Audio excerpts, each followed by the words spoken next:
C'est probablement la raison principale de l'échec de plusieurs personnes qui se lancent dans le business. C'est un principe basique et simple dont la violation ou l'ignorance est responsable de l'échec de plusieurs personnes qui se sont lancées et qui ont échoué un échec cuisant ou qui se sont lancés jusqu'à aujourd'hui n'arrivent pas à expérimenter des profits conséquents. Donc, je veux que tu prêtes vraiment attention à ce que je vais partager avec toi parce que ça va faire toute la différence. Généralement, qu'est-ce qui se passe lorsque les gens veulent se lancer dans le domaine des affaires ou dans le business? C'est que nous avons une idée, nous conceptualisons notre idée, nous essayons de matérialiser notre idée dans un produit ou dans un service. Et lorsque nous avons notre prototype ou lorsque nous avons notre produit ou notre service, maintenant, nous commençons à penser comment est-ce que je vais faire pour amener ça sur le marché? Comment est-ce que je vais faire pour faire du marketing? Comment est-ce que je vais faire pour le vendre? Ça veut dire que notre approche, c'est une approche où nous allons de nous vers le marché. Et c'est justement pour ça que nous échouons. Parce que nous voulons imposer, et c'est réellement ça qui se passe, nous voulons imposer ce que nous pensons être bien, ce que nous aimons, ce qui nous passionne au marché.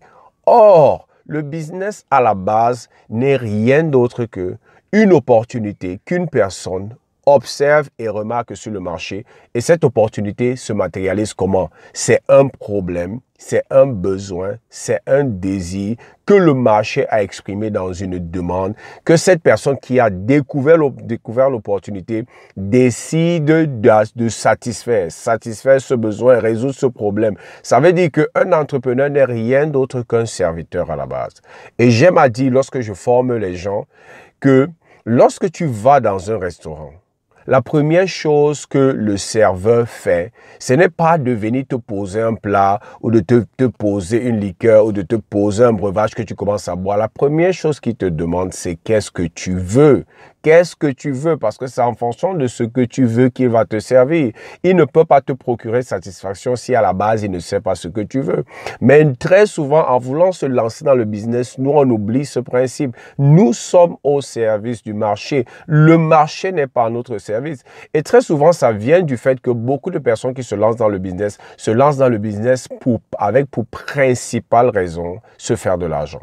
Et lorsque tu te lances dans le business avec pour principale raison de te faire de l'argent, tu te places dans une perspective où tu cherches un moyen de prendre l'argent du marché. Et à partir de ce moment, cette perspective va t'amener à l'égarement et à l'échec. Non, nous ne sommes pas là d'abord pour prendre de l'argent du marché. Nous sommes là pour servir le marché. Est-ce que ça veut dire que avoir des intentions et des objectifs de vouloir gagner l'argent par le business est mauvais? Non, mais c'est la conséquence justement. Parce que l'argent que je désire faire dans mon business et l'argent que tu désires faire dans ton business n'est rien d'autre que l'argent qui se trouve dans les poches des personnes et dans leurs comptes en banque. Et le seul moyen de pouvoir obtenir cet argent, c'est qu'il te le donne volontiers. Et comment est-ce que tu peux faire qu'il te le donne volontiers? C'est en comprenant qu'est-ce qu'ils recherchent, quel est leur problème, quel est leur besoin, quelle est leur demande, quel est le souci pour lequel ils sont prêts à payer de l'argent. Et tu te positionnes comme cette personne qui va le leur offrir. C'est aussi simple que ça. La perspective que tu dois avoir, c'est que tu dois aller du marché vers le produit et non du produit ou de toi vers le marché. C'est le marché qui doit t'aider à comprendre quel est le produit que tu dois créer, quel est le service que tu dois créer et comment est-ce que tu dois le lui servir. C'est le marché qui te dit ce qu'il aime. Mais lorsque toi, tu te tiens et tu penses que c'est ce que tu aimes que tu vas imposer au marché, c'est vrai aujourd'hui, et je l'enseigne aussi, beaucoup de personnes disent qu'il faut monétiser sa passion. Mais ce que les gens ne disent pas, c'est qu'on ne monétise pas sa passion pour sa passion. On fait correspondre sa passion avec une demande qui existe déjà sur le marché. On n'impose pas sa passion au marché. Même aujourd'hui, quand on parle de Steve Jobs, tout le monde sait que c'est un entrepreneur révolutionnaire. Il a révolutionné le monde du téléphone avec le iPhone. Il a révolutionné le monde de la communication par les moyens digitaux avec l'iPad, avec l'iPod, avec la musique et tout.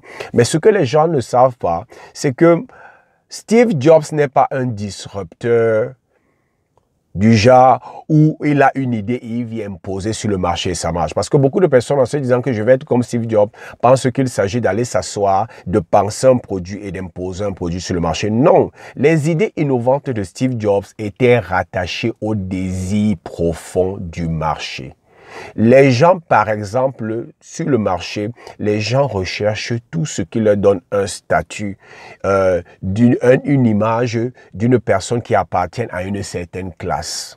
Et beaucoup de personnes, nous savons ça, achètent des habits, achètent des chaussures, achètent des voitures, achètent des choses chères, pas parce que ça coûte cher, mais parce que ça va leur procurer un certain statut. J'achète cette voiture parce que quand je vais rouler dans cette voiture, les gens vont me voir d'une certaine manière. Lorsqu'on parle de statut, c'est tout ce qui va te donner une certaine estime du monde, une certaine estime de la société. Et les gens achètent des chaussures chères, des habits chers parce qu'ils savent que quand il va marcher, on va voir la griffe, ça va lui conférer un certain statut. Ça va faire que les gens l'estiment plus.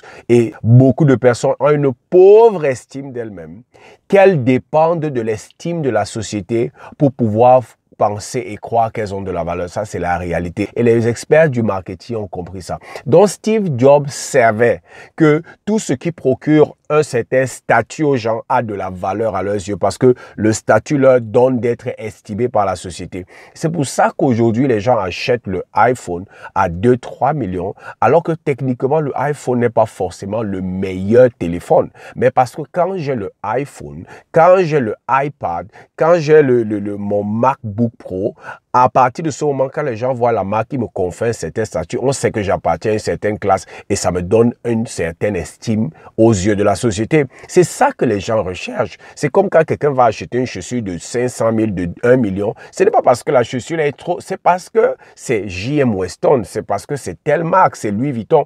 Quand je vais passer avec ça, on va savoir que j'appartiens à une certaine classe. Donc Steve Jobs, ce n'était pas une idée innovante dans le sens où il est resté dans son laboratoire, il a pensé, il est venu imposer. Non, il a relié son idée innovante dans sa stratégie marketing à un besoin qui existait déjà sur le marché et qui continue d'exister, le besoin de se faire estimer par la société, le besoin d'être respecté, honoré par la société qui est le statut. Les gens achètent pour le statut. Donc tu vois à partir de là que même Steve Jobs n'a pas imposé son produit au marché. Il est parti justement du marché parce qu'il a su que voilà un désir et à partir de là, il a créé un produit d'un certain standing. Il lui a donné une certaine caractéristique et il a vendu dans son message marketing que si tu achètes ce produit, c'est que tu appartiens à une certaine classe. Et il y a eu le match. Donc c'est ça qu'il faut faire. Lorsque tu veux te lancer dans les affaires, c'est à partir du marché qu'il faut partir.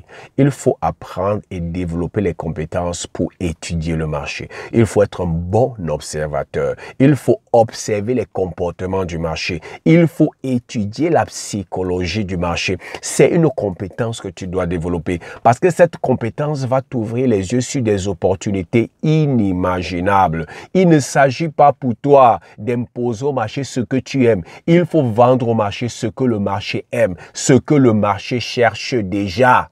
Voilà le principe. Et Steve Jobs a compris ça. Qu'est-ce qu'il a fait? Il est parti du marché vers le produit. Il n'est pas parti du produit ou de lui-même pour imposer au marché. Et c'est un principe que tu dois commencer à appliquer. Il ne faut pas que tu tombes dans la même erreur. Apprends à observer le marché, à étudier les comportements du marché, surtout les comportements d'achat et à étudier la psychologie humaine, la psychologie du marché. Ces trois compétences vont faire la différence et faire de ce principe, c'est-à-dire une boussole toutes les fois que tu veux te lancer ou tu veux lancer un nouveau produit par du marché. Ça ne veut pas forcément dire faire des grandes études de marché parce que des fois, il faut être un bon observateur, il faut connaître les tendances, il faut connaître l'économie, il faut connaître la conjoncture et il faut connaître beaucoup de psychologie pour pouvoir voir dans les comportements que voilà. Parce qu'en réalité aussi, il y a déjà des besoins psychologiques primaires qui ont déjà été identifiés que lorsque lorsque tu les connais, tu peux décider de te positionner par rapport à un de ces désirs. Oh, je parlais tout à l'heure du statut, mais ce n'est pas le seul. Les gens cherchent tout ce qui leur permet d'obtenir les résultats plus rapidement. Les gens cherchent tout ce qui peut leur permettre d'obtenir de meilleurs résultats dans ce qu'ils faisaient déjà. Les gens cherchent tout ce qui peut leur permettre d'obtenir des résultats qui vont durer. Il y a beaucoup de choses que les gens recherchent et c'est à toi d'étudier le marché, c'est à toi d'étudier la psychologie, c'est à toi de se mettre à cette école pour développer tes capacités d'observation et tes capacités pour détecter les opportunités. C'est ce principe qu'il faut que tu appliques. Tu crées un produit ou un service qui répond à un besoin qui existe déjà dans le marché. Alors là, tu es sûr que quoi? Tu as la combinaison gagnante et ton business va marcher. C'est ça que je voulais partager avec toi aujourd'hui. J'espère que tu as obtenu assez de valeur de cette vidéo. N'oublie pas, abonne-toi à notre chaîne, abonne-toi à notre page, like cette vidéo, laisse-nous des commentaires, tag des amis, partage celle-ci avec qui tu sais peut être intéressé par ce type de contenu. Et comme j'ai l'habitude de dire, c'était Zoé du Cameroun et je te souhaite le succès.